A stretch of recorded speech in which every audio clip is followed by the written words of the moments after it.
가정의 달인 5월을 맞아 TJB는 아이들 밥심에 대한 이야기를 해보고자 합니다. 모든 아이들이 끼니를 거르지 않고 행복하게 성장해야 하는데 조금만 둘러보면 그렇지 못한 아이들이 참 많습니다.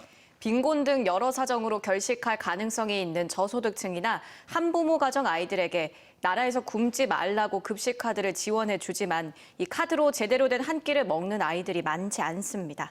왜 그럴까요? 조혜영 기자가 아이들의 하루에 동행해 봤습니다. 아동 급식 대상인 초등학생 자매는 오늘도 어김없이 편의점으로 향합니다. 늘 그랬듯 장바구니 안에 삼각김밥과 컵라면을 집어담습니다. 한 끼당 6,000원이 지원되는 급식 카드로 일반 음식점에서 식사하기도 어렵다 보니 매일 이렇게 편의점에서 대충 끼니를 때웁니다. 대충 즐기긴 즐기죠. 일단은 식당에 가면 한식도 있고 뭐 그러니까 한식이나 불고기 덮밥 같은 거랑 비빔밥 같은 거 먹으면 괜찮을 것 같아요. 집에 가도 혼자 밥을 챙겨 먹어야 하는 이 아이 역시 주로 빵과 핫바를 먹습니다.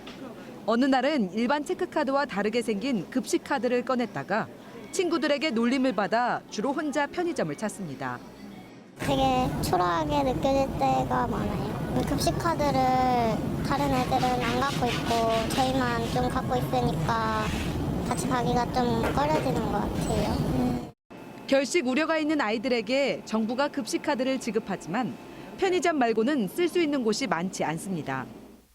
친구들이 사는 동네에서 급식 카드를 사용할 수 있는 곳을 찾아보겠습니다. 이 식당에 따로 표시돼 있지 않아 직접 물어봐야 합니다.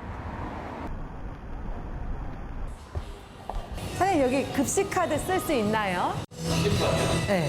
결제하신 적은 없는 거예요? 여기 급식 카드 쓸 수 있나요? 이건 안 돼요? 네. 아이들이 편의점으로 발길을 돌릴 수밖에 없는 이유입니다. 근데 저희가 눈치를 보면서 먹어야 될 것도 아니고 다 일정한 돈을 내서 이렇게 먹는 건데 다른 사람들이 약간 좀 쟤네는 저런가 보다 이렇게 약간 눈치를 주는 것 같아서 조금 불편하기도 했어요. 기왕 든든한 한 끼를 제공하고자 한다면 아이들이 당당히 카드를 꺼낼 수 있어야 하고 어디서든 사용 가능해야 합니다. 저희 집 주변이나 다른 데 가면은 보통 가맹점이 거의 없어서 가맹점이 많았으면은 이제 사람들도 쉽게 찾아볼 수 있고 카드 모양도 조금 변해야 될 것 같고 한 끼 식사로는 6,000원이 부족해서 가격도 좀 더 인상됐으면 좋겠다고 생각했었어요. 아이들의 밥심은 배만 채우는 것이 아닌 마음을 채우는 데서 시작됩니다. 집밥을 대신할 순 없지만 아이들이 부담 없이 밥 한 끼를 해결할 수 있도록 아이들의 시선에서 고민해야 합니다. TJB 조혜원입니다. 가족 간 확산과 집단 감염의 여진이 계속되며 32명의 확진자가 추가됐습니다. 대전에선 경로를 알 수 없는 감염으로 가족 단위 확진자 12명이 무더기로 쏟아져 방역당국이 확진 자녀가 다닌 학교를 중심으로 접촉자 파악에 나섰습니다. 또 집단 감염이 발생한 유성구 요양원에선 3명이 추가 확진돼 관련 확진자는 29명으로 늘었습니다.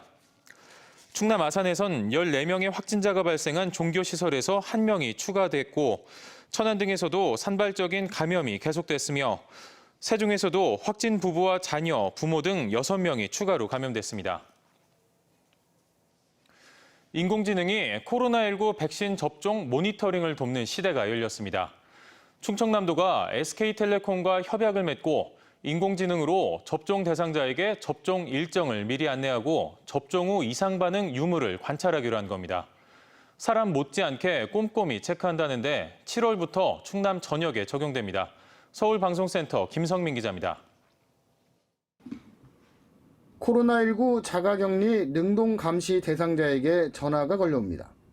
발열은 있는지, 기침 등 증상이 있는지 꼼꼼하게 묻습니다. 지금 발열 증상 있으신가요? 사람이 대화하는 것 같지만 실제 전화를 건 건 인공지능입니다. SK텔레콤이 개발해 지난해 5월부터 아산 등 방역 현장에 투입된 코로나19 모니터링 시스템입니다. 올 4월 말까지 15만 명에게 170만 통의 전화를 걸어 보건소 등 모니터링 업무를 85%까지 줄인 바 있습니다.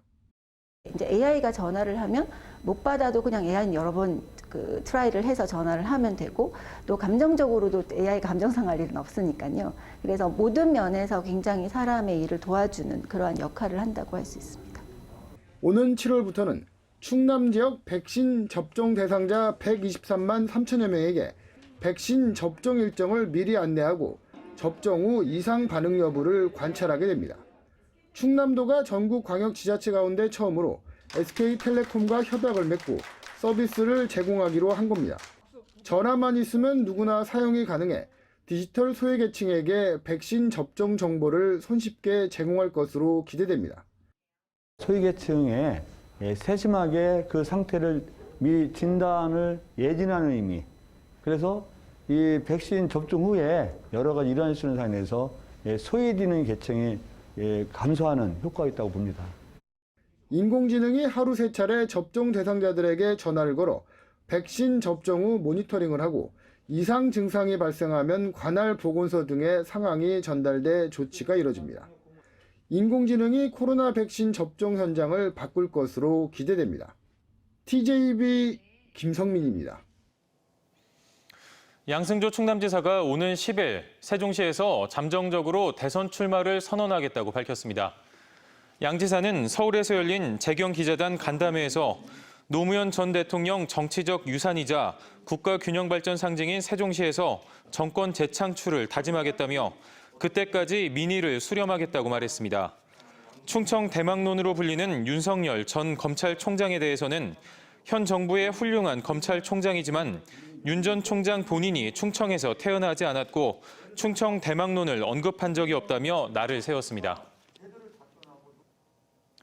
대전시 지명을 딴 국내 5번째 신형 호위함인 대전함 진수식이 해군에서 열렸지만 대전시가 이런 사실을 미처 몰라 시 관계자들이 진수식에 참석하지 못했던 것으로 드러났습니다. 길이 122m, 2,800톤급인 대전함은 지난 2000년 구 대전함이 퇴역하면서 21년 만에 새롭게 부활됐습니다. 해군으로부터 진수 일정을 전달받은 부서와 담당 부서 간 업무 협업에 문제가 생기면서 발생한 상황으로 뒤늦게 진수 소식을 듣고 수습에 나섰지만 40여 명의 참석자가 이미 정해져 있어 대전시는 코로나19로 참석 제한을 받았습니다. 코로나19 이후 도시락 이용이 늘면서 배달 음식업이나 포장 판매도 늘고 있는데요. 요즘엔 날씨가 더워지면서 냉면 도시락에 여행 대리만족 수요를 겨냥한 항공기 기내식까지 출시됐는데 관련 상표 출원도 급증세를 보이고 있습니다. 김건교 기자입니다. 요즘 직장마다 점심시간이면 주문 도시락을 든 배달원들이 줄지어 들어섭니다. 코로나19 이후 외식과 사적 모임 제한 등으로 새로 생긴 풍경입니다. 도시락 인구가 늘면서 배달 음식의 종류도 다양해졌습니다. 겨울엔 탕류가 제법 인기를 끌더니 날씨가 더워지면서 고기류를 함께 섞은 냉면 도시락이 새로 나왔고 매일 식단을 바꿔주고 용기까지 수거해주는 월 단위 계약 형태의 월식도 직장인들에게 호응입니다.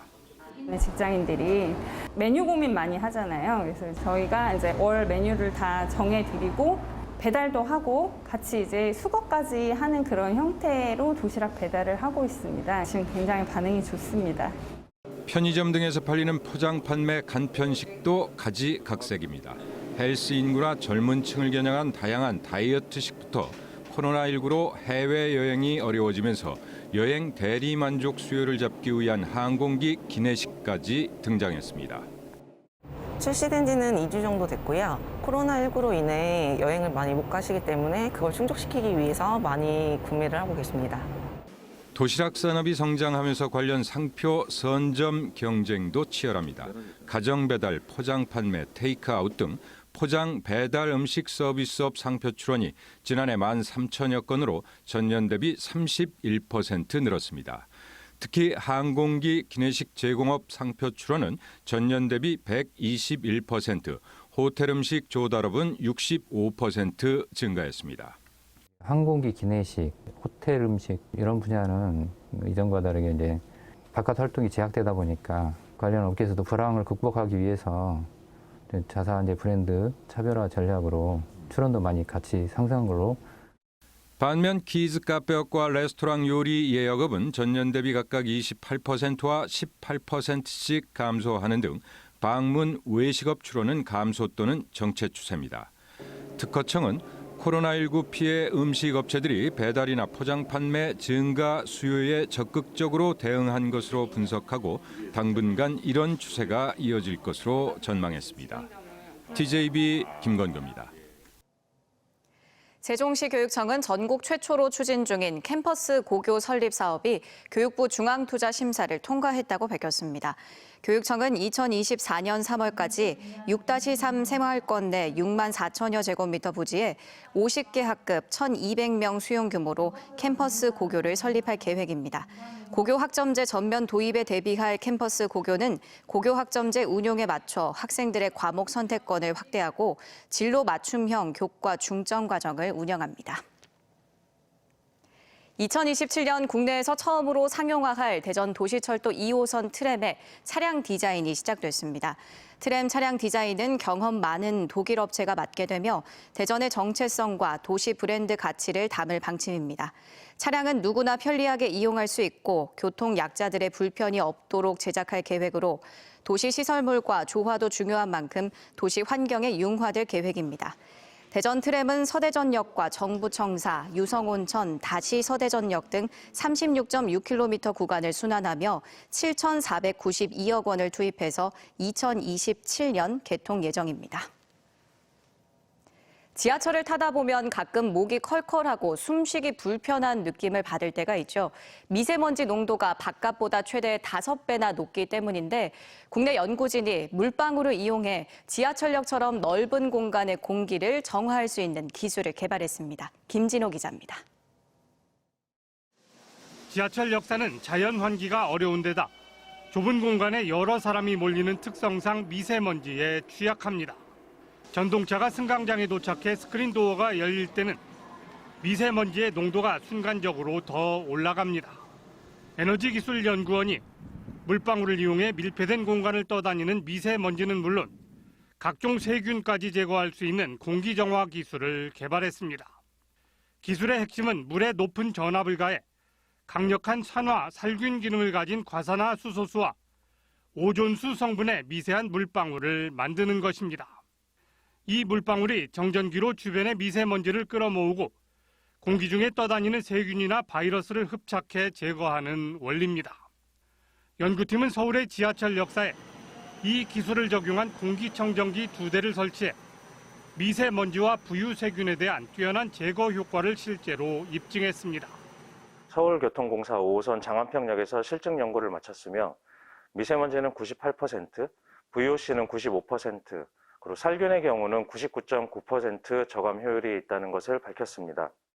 물만 이용하기 때문에 친환경적인데다 값싼 물필터 교체 이외에는 유지 보수 비용이 거의 들지 않아 경제성도 뛰어납니다. 연구팀은 성능 검증이 마무리된 만큼 관련 기업의 기술을 이전해 올 연말쯤 상용 제품 생산을 추진하기로 했습니다. TJB 김진호입니다. TJB 조혜원 기자가 아동 권리 보장과 아동학대 예방에 기여한 공로로 대전시장 표창을 받았습니다. 대전시는 제99회 어린이날을 맞아 아동학대 예방을 위해 편의점과 약국, 행정기관, 경찰청 등을 연계한 특별기획과 캠페인 사랑의 반창고 등 보도에 힘쓴 조혜원 기자와 아동복지 분야 종사자 등 유공자 4명에게 상장을 수여하고 격려했습니다. 시상식은 당초 어린이날 기념식에서 진행될 예정이었지만 코로나19 확산 방지를 위해 대전시청 응접실에서 열렸습니다. 양준혁 전 프로야구 선수가 충청남도 아동학대 예방 홍보대사로 위촉됐습니다. 야구 해설가와 방송인 등으로 활동 중인 양준혁 전 선수는 취약계층 아동을 대상으로 야구단을 운영 중입니다.